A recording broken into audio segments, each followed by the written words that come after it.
Welcome to our video. আজকে আপনাদের দেখাবো বাড়িতে ইডলি কিভাবে বানাতে হয়। ইডলি বানানোর জন্য লাগছে 3 কাপ আতপ চাল ও 1 কাপ বিউলির ডাল, যেটিকেই আপনারা অনেকেই কলাইয়ের ডাল বা উড়ার ডাল বলেও জানেন। চাল আর ডালটিকে মোটামুটি 4-5 ঘন্টা ভিজিয়ে রেখে দিয়েছিলাম। এবার এটিকে বেটে নেওয়া যাক। চাল আর ডালটি বাটা হয়ে গেছে। এবার এটিকে ভালোভাবে মিশিয়ে নেব। মিশিয়ে সারা রাতের জন্য রেস্টে রেখে দেব, তাহলেই একদম তৈরি হয়ে যাবে আমাদের ইডলির ব্যাটার।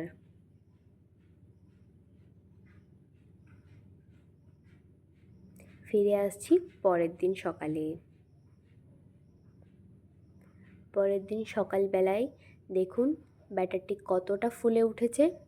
এবার এটিকে আরও একবার ভালো করে ফেটিয়ে নেব,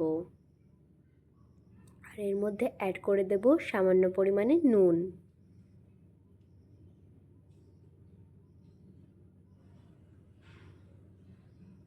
আমাদের একদম তৈরি ইডলির ব্যাটার। এবার ইডলি স্ট্যান্ডে ছাঁচগুলির মধ্যে একটু তেল ব্রাশ করে নেব। আমি প্রেসার কুকারে করছি, আপনারা চাইলে কোনো সসপ্যানের মধ্যে জল গরম করে তার মধ্যে স্ট্যান্ডটি বসিয়েও করতে পারেন, যদি বড় প্রেসার কুকার আপনাদের কাছে না থাকে। সব ছাঁচগুলিতে তেল ব্রাশ করার পর এবার ব্যাটারটি দিয়ে নিচ্ছি।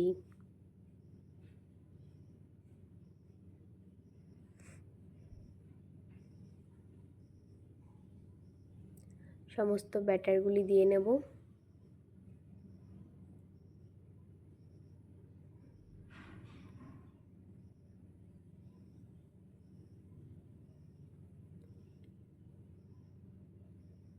আমাদের সব ব্যাটারগুলি দেওয়া হয়ে গেছে। এবার একটি প্রেসার কুকারের মধ্যে জল গরম করতে বসিয়ে দিয়েছি। এরপর স্ট্যান্ডটি প্রেসার কুকারের মধ্যে দিয়ে দেব, আর একটা সিটি পড়ার জন্য অপেক্ষা করব। একটা সিটি পড়ে গেছে। আমাদের ইডলি একদম তৈরি।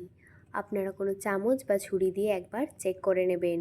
যদি গায়ে লেগে যায় তাহলে ভাববেন আর একটু হবে, আর যদি না লাগে তাহলে ভাববেন ইডলিটি একদম প্রপারলি তৈরি হয়ে গেছে। এবার স্ট্যান্ডটিকে বের করে নেব।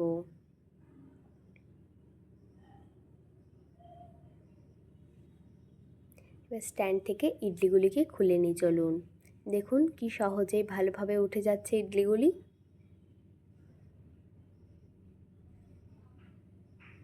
তৈরি আমাদের ঘরে বানানো ইডলি। মাত্র 4টি উপকরণ দিয়ে ইডলি বানানো কমপ্লিট। চাল, ডাল, নুন আর তেল। দেখুন কত স্পঞ্জি হয়েছে। আপনারাও চাইলে এরকম ইডলি বাড়িতে বানিয়ে খেতে পারেন।